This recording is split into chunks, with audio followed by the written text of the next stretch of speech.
Hey everyone, welcome back to the Healing from Lyme Disease Summit. I'm your host, Dr. Tom Moorcroft, and I am really excited today because actually we're going to be joined with Dr. Paul Anderson, and it's really cool because I was thinking I should say, hey, and your co-host is Dr. Darren Engels, and it's really funny. I think Dr. Paul and I actually were introduced by Dr. Darren, so We were. yeah, so it all comes around. So anyway, like, you know me, like with the intro, I really just like to know that, let you know that Dr. Anderson is one of the first people I ever really heard about in the natural medicine field. He's doing a lot of work in chronic illness, oncology, lots of work with IV and detoxification. And we could talk all, you can read in the show notes all about his accolades, but most importantly, I like to cut to the chase because Dr. Paul's joining us today. So we can really talk about detoxification and chronic illness and just figure out, like, let's pick his brain, learn more about the keys to this, because I think a lot of times we overcomplicate it. And I think that's one of the things I've learned from Dr. Paul is you got to really know what you're talking about. But a lot of times it's the simple things that often get overlooked that are the critical parts of healing. So Dr. Paul Anderson, thanks so much for joining us. Thanks for having me. I'm excited, man. This is like, I anytime we get a chance to talk, I'm like, it's like, I think that's why we do all these things, right? So we can all chat together. And yeah, it's a lot of fun, actually. Yeah. So, hey, I mean, I'm pretty sure, we're doing a Lyme disease summit here, and we're talking about Lyme and Babesia and Bartonella. And then, of course, we have to talk about MCAS and environmental toxins like heavy metals and mold. And like, so we're really just talking about how humans heal. And there's this crazy thing called detoxification, which I can't think of anybody else who knows more about why detoxification is important in chronic conditions or in general. So I was just like, maybe we could just kind of, what got you into this, and why am I like so enamored to be talking to you about detoxification here? Like, how did you become like the man to go to and talk to?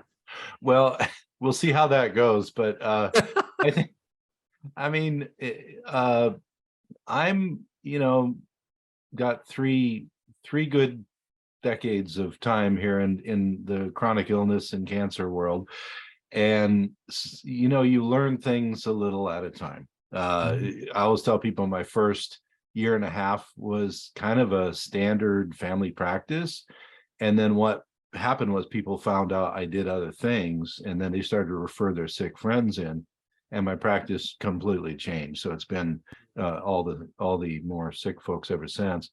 And I think, early on, one of the revelations is not only is everybody toxic because we live in a toxic world, but people who are chronically ill have sort of a very tricky brand of toxicity that is a lot harder, not because the toxins are so different, but the chronically ill person may have a lot lower threshold to react to things, or a lot more sensitivity to the things we might want to do to help them detoxify, etc.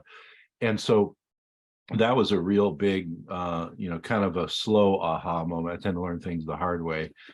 So apologies to all you patients from way back then. But but what I found was there's a lot of crossover in what got you chronically ill, and maybe your body's constitutional or epigenetic, strengths and weaknesses kind of line up in a certain way, and you're just much more affected by, toxins, infections, all the things that we work on. Then undoing it, you kind of have to keep that in mind, because if someone's really sick, they might need to detoxify like, crazy.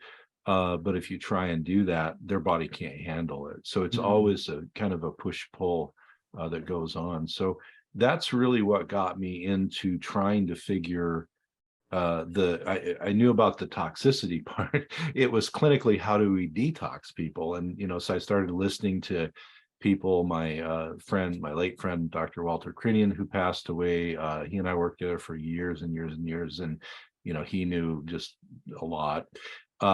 People like that, and then working, as just working with patients is your best education really over time, and seeing how far can we kind of push things without throwing somebody into a big reaction or upset, and then seeing, okay, does that then let me treat the other things a little more aggressively, and vice versa. So that's kind of the story, and it's got more complicated ever since, it seems like. Right. Well, I mean, it's interesting too, because I find like the further down the rabbit hole I go, like the more I realize that I kind of like overdid it a lot, and I almost feel like I need to step back. So, I mean, like what is actually like the purpose of this whole detox thing? Because we talk about it like it's some sort of like holy grail of everything. I mean, like, I mean, sometimes I just think about going backwards and like, Yeah. what is the point here? I think, if I think probably if we're all honest, if when you're a doctor, you kind of come at things from the top down a lot of times because we're used to treating things, so it's like, oh, they have a toxin issue, I have to treat it, and Yeah. that's when you can kind of overdo things. And what I've kind of evolved or devolved to is, especially with chronically ill people or even patients recovering after cancer it's kind of a chronic illness, you got to get to the basics of, look, every human is toxic, it's not a non-toxic world, but humans have a very elaborate detoxification system built into them, and that's usually the first place that we have to start to support. And a lot of patients don't really tie into, and a lot of doctors don't tie into the fact that their own internal detoxification system is so potent, but it's probably been slowed down and inhibited, and it's just got too much work to do. So the way I kind of come at it now, educating patients so they understand what we're doing is, you might tolerate, a little or maybe medium if you're chronically ill, tick-borne disease, et cetera. You're probably not going to tolerate something really aggressive, so we won't go there yet. But it's better if we work on the parts of you that already are trying to get stuff out of you, optimize those, and then we start, treatment-oriented things that may be a little more exogenous treatment from the outside. And that, I think, people kind of can tie into that, and they understand, especially if you've been chronically ill with anything for more than a few months, you understand how your body doesn't react like everyone else's. You're not going to get better tomorrow. It's a process. And I think that's really been a big help, both for me, just keep in my mind, but also for the patient to understand why we're doing things the way we are. Yeah, I think it's really interesting because a lot of us have that overlap of like mold and MCAS, and like we got to do this and that before we do that and that, and we got to what order everybody's in the summit. We'll be tackling a couple of different opinions just so that we make sure we cover it all. But one of the things that really strikes me is like mold patients to me are a really great example of people where you can over detoxify really quickly and they can't handle it. Yeah. Yeah, mold, which, as I think we all have come to the realization of more and more over the last 10 or 15 years, mold is behind so many of the other chronic illnesses. And, it's interesting as the world turns. Just yesterday I was doing a little mentoring with some doctors, and the topic of mold came up. And the one doctor said, well, I don't understand. We got the house remediated. They had these findings in the beginning. We've been doing all of this, appropriate detoxification, et cetera. And now their body's getting rid of more and, even different mycotoxins. How do I explain that to the patient? And so I said, well, just like a lot of other toxins, but maybe a lot more complex with mycotoxins, the human body actually does sequester a lot of them because it doesn't want them around, right? And if you've been exposed, even if all the exposure is gone or you moved or whatever, your body then eventually on its own will start to send those back out to see if you can't get rid of them, being that you're in a better environment. And then if you are getting, assistance, so you're doing some detox with your healthcare provider, you're moving more out, which we also see this with metals and other chemicals too. So I think with mold, one of the reasons it can go too fast is you don't know what the reservoir is on the inside, is no way to know. And they're once you've been sensitized, so we've all had those patients where they didn't realize their house, the entire attic was full of black mold or whatever, and they're so sick. They get out of there, everything's great, and then all of a sudden it's like they're reliving all of that. Well, that's because the body's trying to move that stuff out. And this is one of those places where explaining that, look, your body has a way to deal with some of this, but it's overwhelmed. So our job initially is maybe let's push a little less and let's support your body to try and bind these things up and move them out, get you a little more reserve, and then we can be a little more aggressive. And I think with mold, the other real big thing is all toxic substances have immune inhibition, but mold has a very high level, mycotoxins have very high level of immune inhibition. And if you already have infections, that's the last thing that you really need. So I think that's why that's become such a core part of what we have to think about with the chronically ill person. Yeah. Maybe maybe you can dive into for just a moment talking a little bit about what this immune inhibition is like, because I mean I think that it's really important for us, for everyone listening here, both the providers and the patients, to understand like there's a reason that we're doing what we're doing in what order. And I think that, you know, immune inhibition and mold and how it impacts this stuff is a big piece. I know that wasn't kind of on our pre-planned agenda. I live a very open, random life, so that's all right. We're all about flow here, right? That's right. Why bring the topic up if we're not going to talk about it, right? So, yeah, where would you want me to start with that? I just think maybe just like a quick background on like, Yeah. you know, like what's the interaction between the two, and how's it holding people back? Well, you know, I think one thing, for better or worse, that I think is a positive is the last 3 years with, you know, the pandemic. People have, well, number one, there's a lot of armchair experts that may not know as much as they think they do, but people are aware of the complexity of our immune system. And every time, you know, we learn something, literally every month, it changes our understanding of how the immune system works and how complex it is. And so, without getting into that level of granularity, the immune system has, under, let's say, quote unquote, normal circumstances, a very elegant way of responding to an invader that's a microbe of any kind, calling on your hormones and your immune cells and everybody else to orchestrate together and either kick it out or give you an illness that might help kick it out or let you know you're sick. And then it sort of modulates downward. So our immune system is always kind of like a sine wave. It's going up and down. And the reason we don't feel sick every day is because it's in the background, you know, shoving the bad guys out.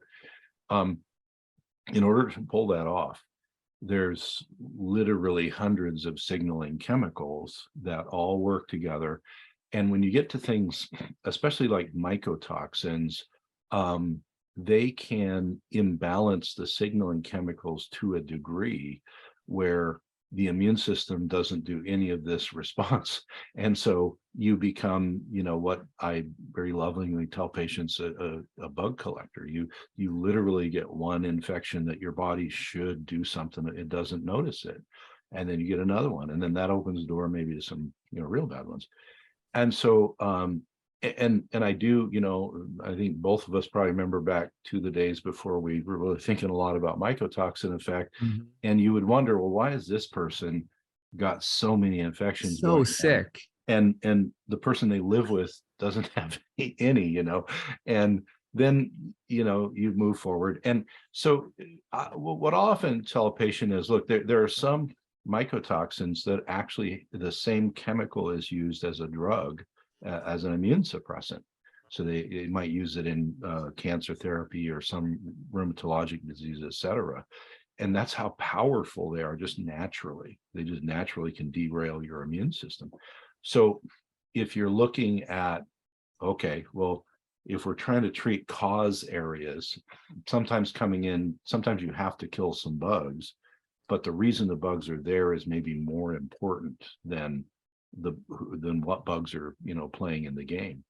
And the frustrating thing for patients and providers is there's no magic eraser for mycotoxins. Like it's a process. It depends how much your body's soaked in and hold on to, and then it's how gently but quickly can I help you get rid of them, which is different for everybody.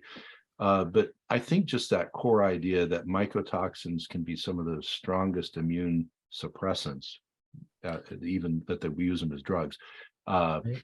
that really gets a hold of people's attention. And it's like, we can keep trying to kill bugs forever, but if your immune system is never going to turn on appropriately, it's going to be a very frustrating trip for everybody. Yeah, I mean, I think it just hits on so many important points. I remember when I learned about mycophenolic acid, and I was like, "Hey, isn't that like mycophenolate and like Cellcept and stuff?" Right. I'm like, Right. I mean, this is one of the most potent immune suppressants in the entire world. Yeah. We use it so if we give you somebody else's kidney, you don't lose it. Right. I mean, and now our mycotoxins are generating this. You're Yeah, just, damn. they were the first to make it, actually, the mycotoxins. Hey, penicillium kind of did a lot of stuff, right? Made some That's right. antibiotics, made some immune suppressants. It's amazing. Yeah. Yeah. And I'll share that with people and they'll think, really? Yeah. Yeah. I mean, if you got somebody else's organ, you probably need something like that. But if you're trying to get away from chronic infections, it's not helping you.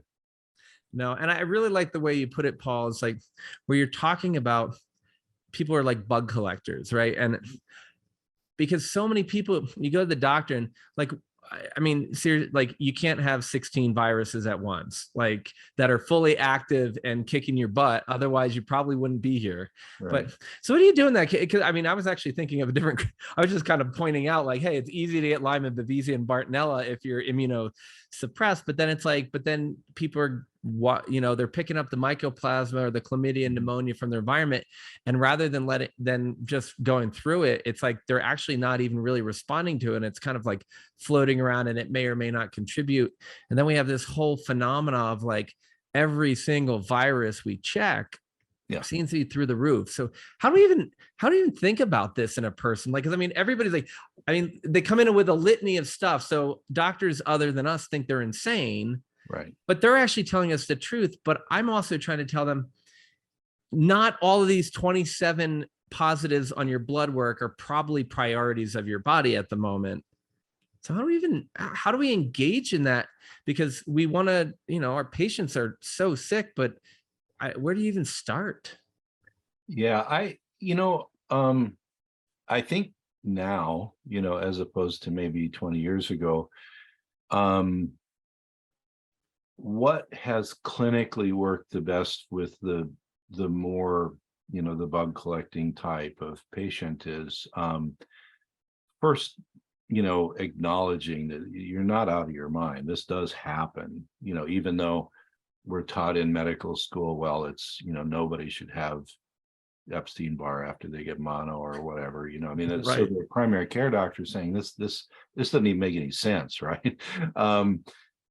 So it's first, acknowledging, look, no, this is a phenomenon. It's a phenomenon of the slice of people in the world who have chronic illness and immune suppression, et cetera. So if, just, it kind of makes sense.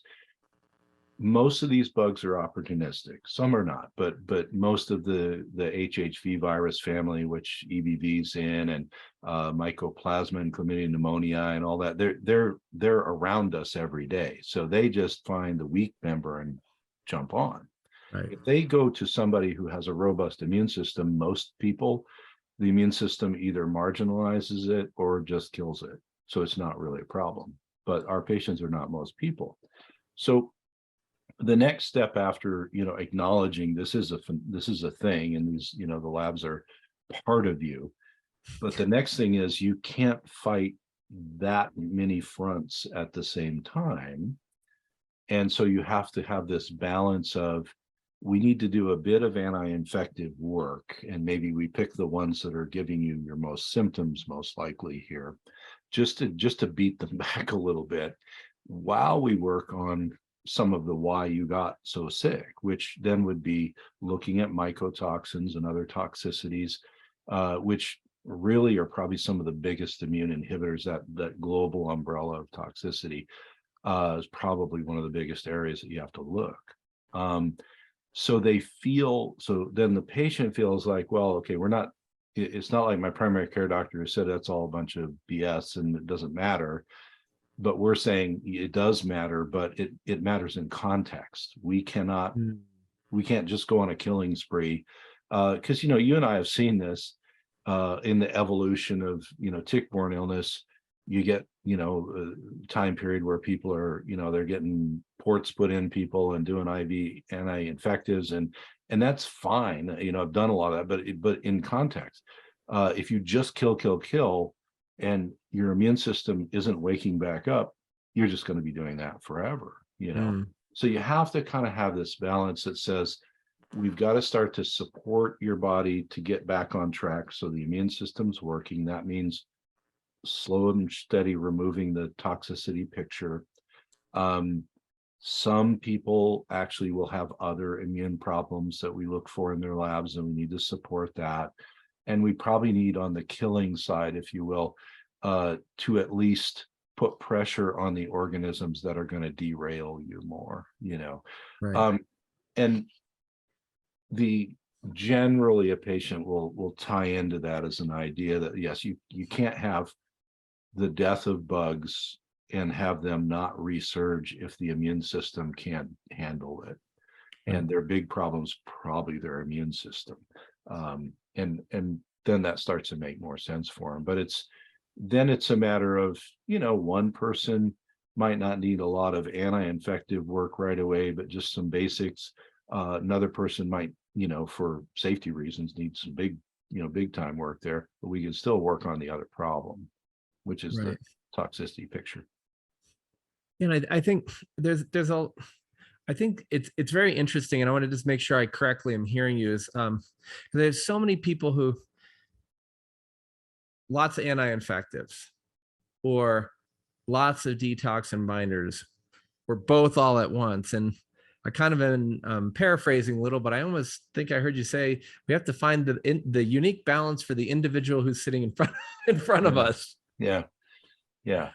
And that I wish sometimes I wish that was not the case, but because it frustrates patients, and as someone who mentors other doctors, it's very frustrating not to have like a locked in protocol that if you do A and B in the right order, C will happen. But with these things, it's literally like their system is sort of juggling their problems, and you got 10 people, they all feel sick basically the same way, but constitutionally, genetically, and all that, we're all different, and so my sensitivity to a particular toxin may be way worse than yours, and so your cause and my cause really might be very different. And so while there's patterns that we use and we kind of follow with people, how you as a patient specifically respond is what tells us what to do next. And how much we read into your pattern versus somebody else's pattern. It's so interesting because like for me, like I also in tick-borne illness and mold and MCAS and PANS and PANDAS mentor other physicians. Everybody like I get the question all the time, what's the protocol? Yeah. And I'm like, well, here's the protocol. And if you want to know how to actually use it in the real world, let's do mentorship, right? Because it's like there's this thing that we learn with the experience of how to interpret that and use that in the real world. So I just think I'm really excited that we can really highlight these for people, because I think you bring up so many good points. And I want to highlight a couple. One is, so all of you who have a bazillion of these bugs on your lab sheets, you're not nuts. And if you feel crazy because other people don't understand you, that just may mean that they're not understanding this field, not that you're crazy. And sometimes our bugs can actually make us feel crazy. Yes. So we can have a little bit of everybody crazy. Yeah. So, and then Paul, I mean, I think one of the things I really love too is that when we sort of talked about doing this, you hit on some of the things that are near and dear to my heart. Like there's this crazy idea of like, in what ways does the body actually naturally detoxify? So before I start to support it, and the example I like to give is, everybody asks me like, what's the best detoxification supplement for my brain? And I'm like, sleep. Yeah. Then Yeah. I'm like, maybe a little bit of water and maybe make sure your neck is loose. But you know what I mean? And none of these are a pill. So Right. if we Right. can dive in a little bit about how Yeah. does the body actually naturally Yeah. detoxify so that we can understand how to better actually support it with our because our supplements and our other therapies, I think, are really potent if we understand what we're actually supporting. Yeah. And I think that's something that we're all, much more comfortable and familiar with than maybe we were in the past, that the first order of business is to make sure that the patient is able to do the things, or be helped to do the things that the body naturally would like to have available, so it can get rid of junk. And of course, which we can segue into, but with certain, toxicities, if you have a lot in the body does have natural detox pathways, but not for everything. And it does have natural detox pathways, but it would say when you get to mycotoxins, it might get part of the way through and then go back into your bloodstream if you're not helping it. Mm. So I like the analogy of like detoxing your brain. Yeah. Sleeping, having enough fluid moving through it, moving your body a little bit, your spine working, all of that's probably more core than anything else. Um, and another, much like the brain, another area that everybody thinks about, but a lot of times don't realize how impactful the organ system is for detoxification, is the GI tract. So, in the middle, we know about, the liver and the kidneys, and, and all of really most of our cells having pieces of phase 1, 2, and 3 detox. But if the GI tract is both affected by toxins and infections, which it's a huge reservoir for, and it's inflamed, et cetera, it can't do the right things either to help, move things out of the body. And we all kind of know that. I'm like, our grandmothers probably thought that was important too. But the complexity of it, especially when you start to work on mycotoxins and some metals and even some chemicals, it's a huge part of the puzzle. Um, and that starts with basic things like, are we eating in a way where our microbiome isn't being wrecked every day? Are we hydrating enough? Are we getting enough food that has enough fiber in it to actually carry things out? All of these sort of basic things. So, if you consider, so we talked about the brain and the gut. So in the middle, and we always blame the liver for everything, but really many cells have phase 1 and 2 enzyme systems, et cetera. But if then we look at, have we done anything to really slow down our natural, say, phase 1 system or the phase 2 system, which is a lot of things? Let's clean that up a bit. So toxicity will just gum up the works. Mm. Metal toxicity really slows phase 1 down because it's based mostly on metal ions. Phase 2 has all of these wonderful detox intermediates like glutathione and glycine and all the other, glucuronidation, et cetera, that we support. But again, it can only handle so much.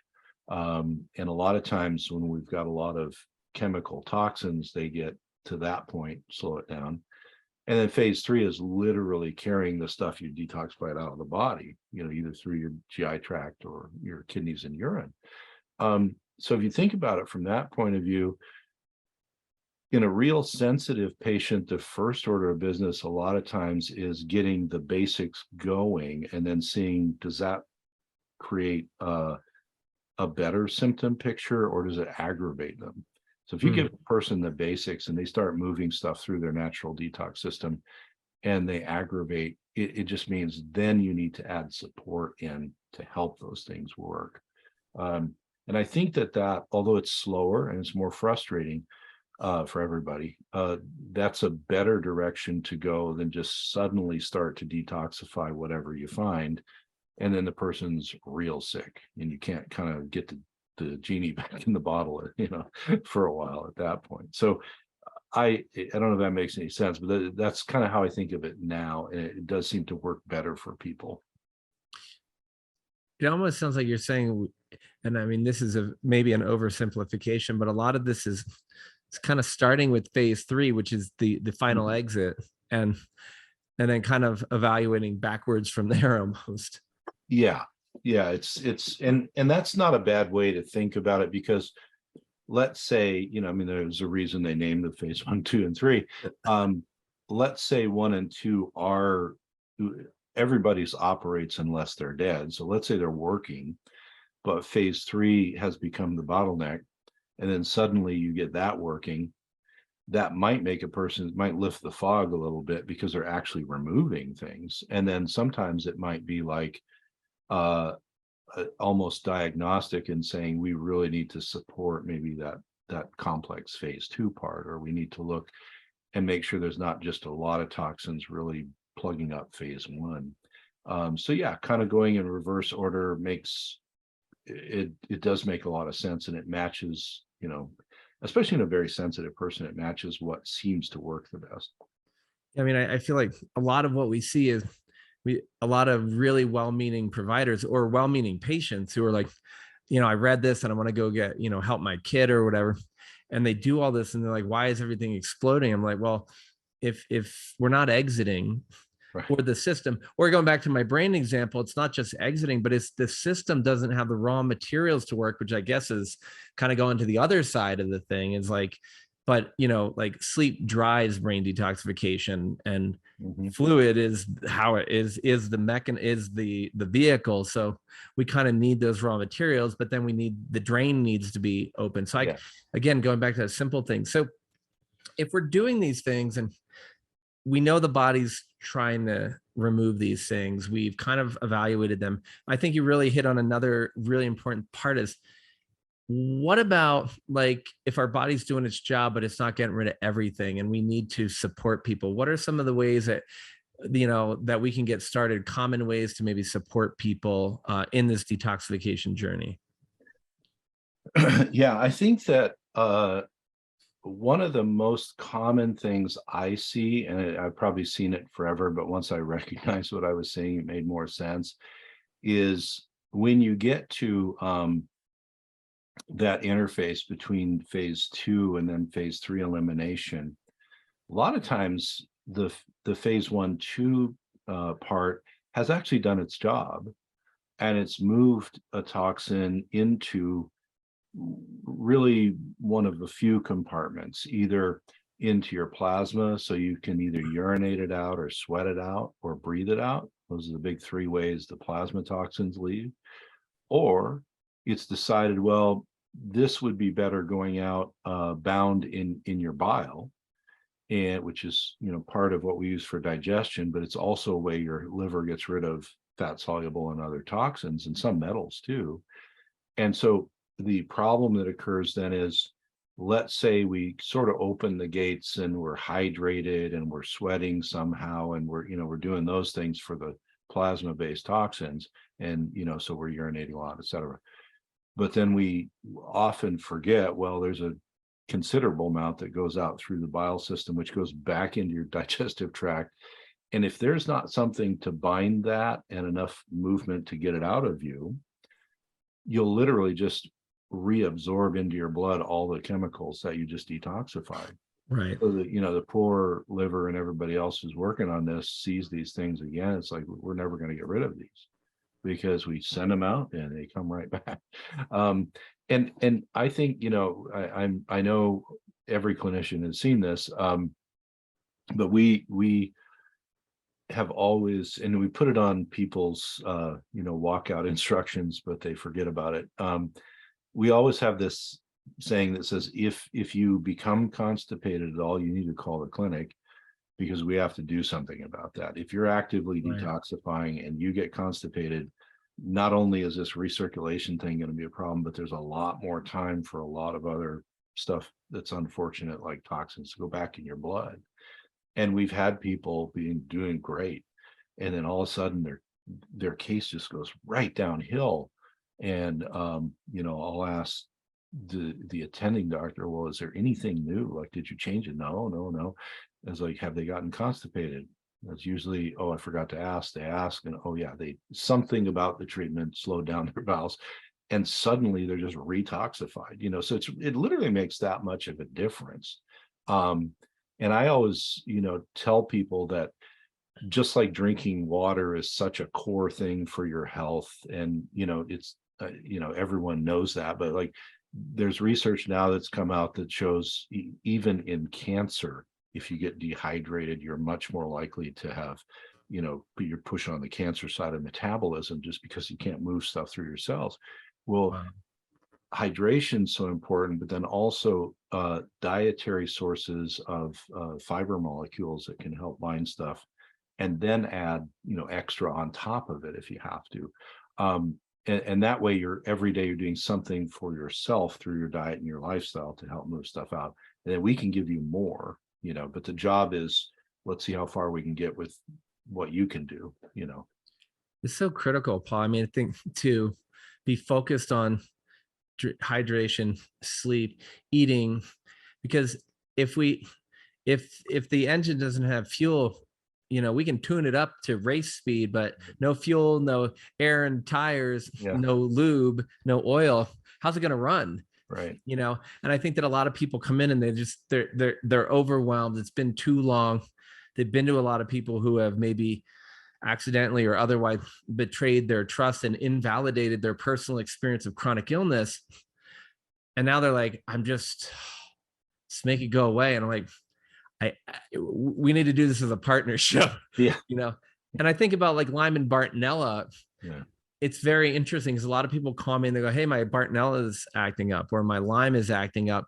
And then you ask them the questions and you say, well, can you tell me what's really going on? It's like, well, I got constipated and then X, Y, and Z. And I'm like, well, maybe you just got constipated, because we've also found, we've been able to biopsy Lyme, Babesia, Bartonella, and even mycoplasma and pneumonia out of the gut wall. So it is possible that some of the I have more people get constipated than get diarrhea on antibiotics by a long shot. So I just think it's such a good point that like we need to really be focused on what we can do to keep the things moving out while we're doing the other treatments. Not like one is at the expense of the other, but I can give you all the mag citrate. I can give you all the whatever, you name it. We can just make up all the different things that can help you get unconstipated. If you don't eat a decent diet and drink some fluids and move your body, it's going to be a hard show.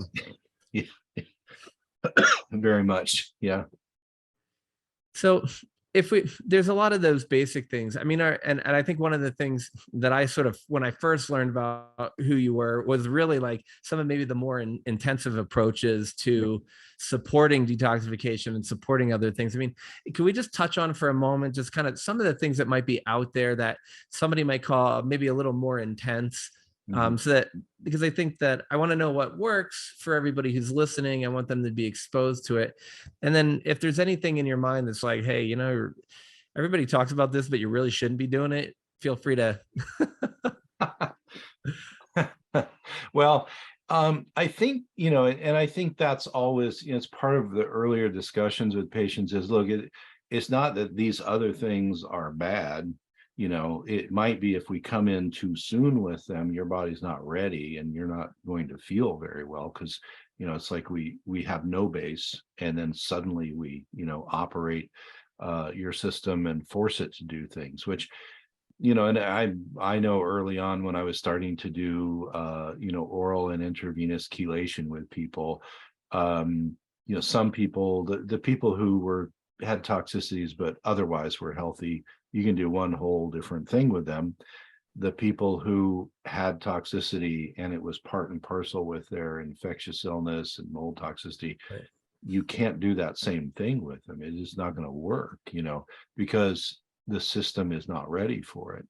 So I think that, I always tell people it's like nothing excludes the other thing. But let's say we've got the base going and our diet and lifestyle, hydration and movement, all that is, we're doing the best we can there.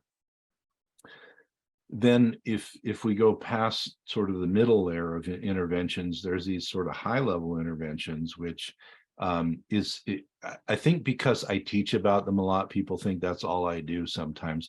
But actually, if I just did that, I would be making people sick most of the time. So I always tell them it's sort of like at least a 3-layer sandwich, and so they all have a role to play. So what I'll usually do with somebody who's very sensitive and they maybe had a lot of treatment before and kind of went in the circle of treatment disease, is we'll work on the base, and the middle part is a little more, oral things that one might take that would support these other processes. So maybe some food-based binders and things to help phase 1 and 2 do their job, intermediates, et cetera, antioxidants, all the goodies there.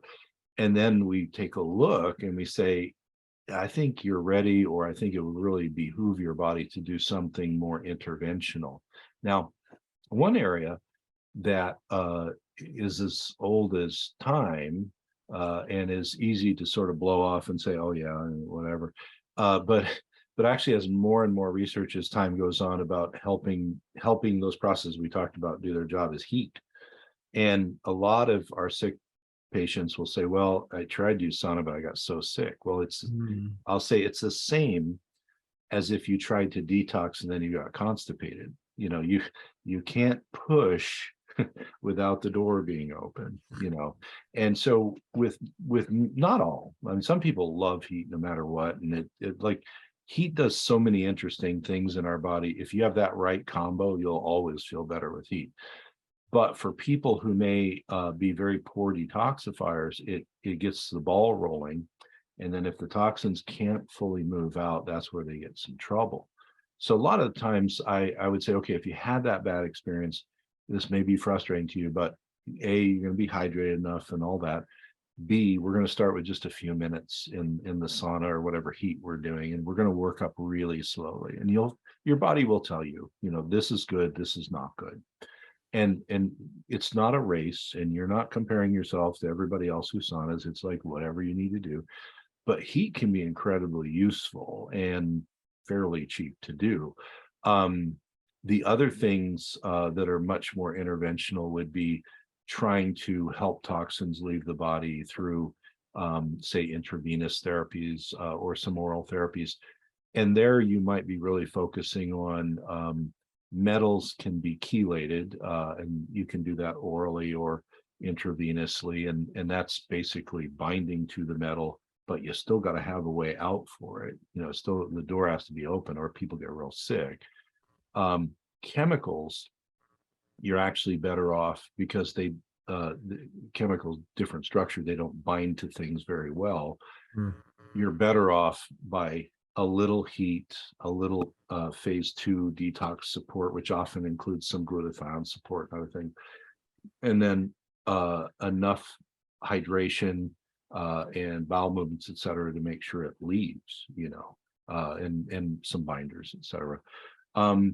And then there's other things which are, and again, interestingly, with the pandemic, there's a few very conservative medical, outlets that have talked about, gee, we got this, we have damage from, whatever related to pandemic bugs.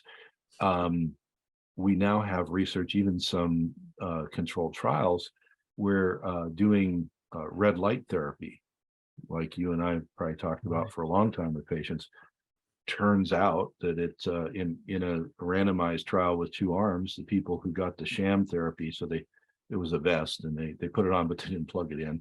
And then the other people, they plugged it in, actually had resolution of not only symptoms, but some biological markers, which, we've known for a long time.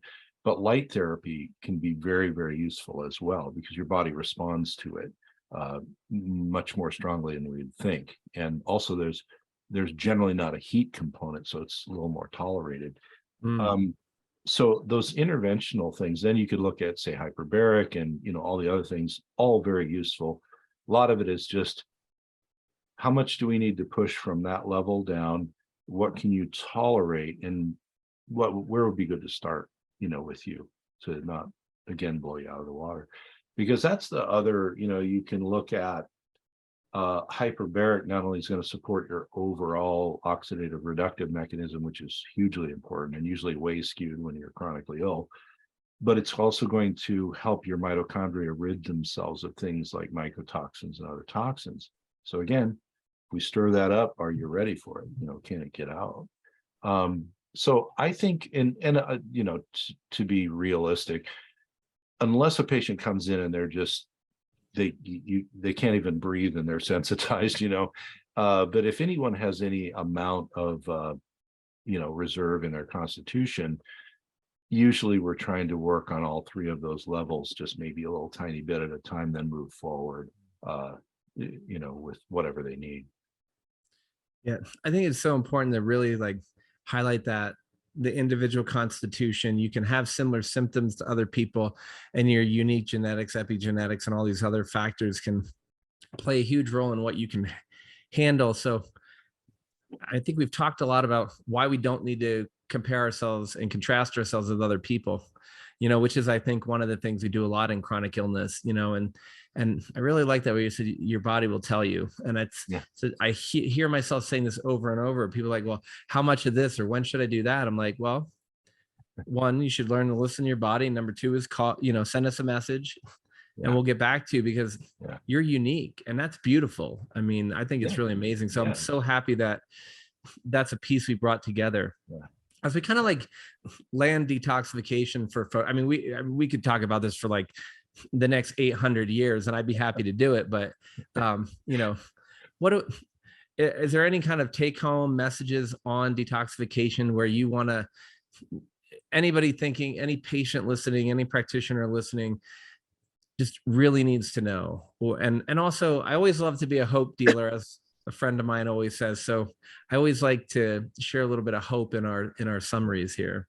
Yeah. I mean, and hope is usually the first casualty in chronic illness, because inside your brain and your body, you're thinking, I'm never getting out, I can't. And it's, so I think that it's important to have the context that even with all the broke down parts and the interfering things, et cetera, your body has most of what it needs, with some help from practitioners, to move you from as sick as you are to better and better in steps.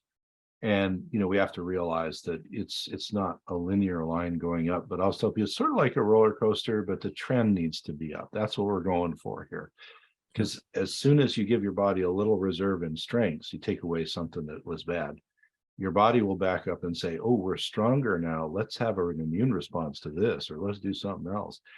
And so really more of it is, and we talked earlier about, well, there isn't a protocol, and that's frustrating for everyone, and patients especially. And what I would usually say is, look, it's not that we don't have a plan, we don't know where we're going.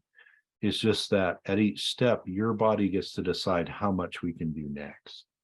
And so if in a month we're checking in and you're here, we might do all this stuff. If in a month we're checking in and we've uncovered something that your body had suppressed, we might focus on that and get that worked on.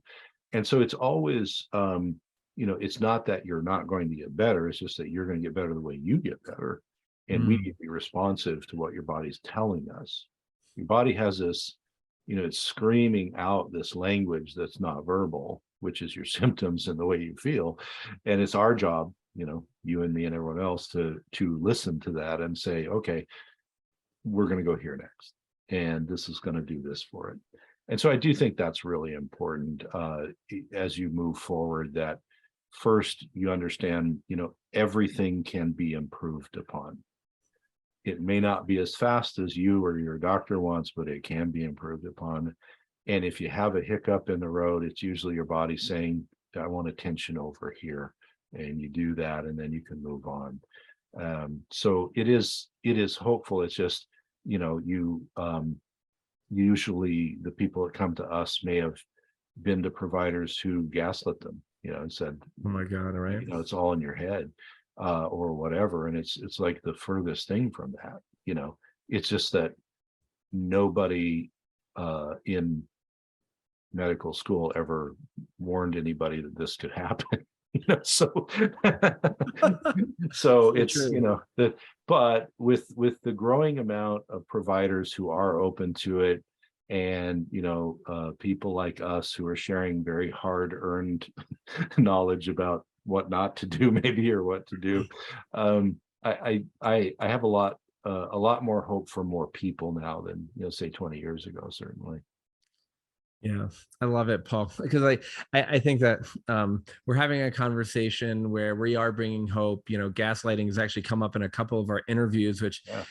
and I think it's a word that we all know to describe an experience. And I think in medical school, when I started, we were still trying to make everything fit this whole Occam's razor conversation where, you have a single bug creates a single complex of symptoms in almost every single person every single time. And if you give them this exact treatment, they will get better in this exact amount of time. Like, that's not the world we live in. And Yeah. I just, it's interesting. And I appreciate the way you've put it all together. So I'm sure that this conversation is going to help so many people. And it's also going to really inspire them to learn more about you and your work. And for anybody who's interested in finding out more about you, how can they reach out? Where can they go look for you?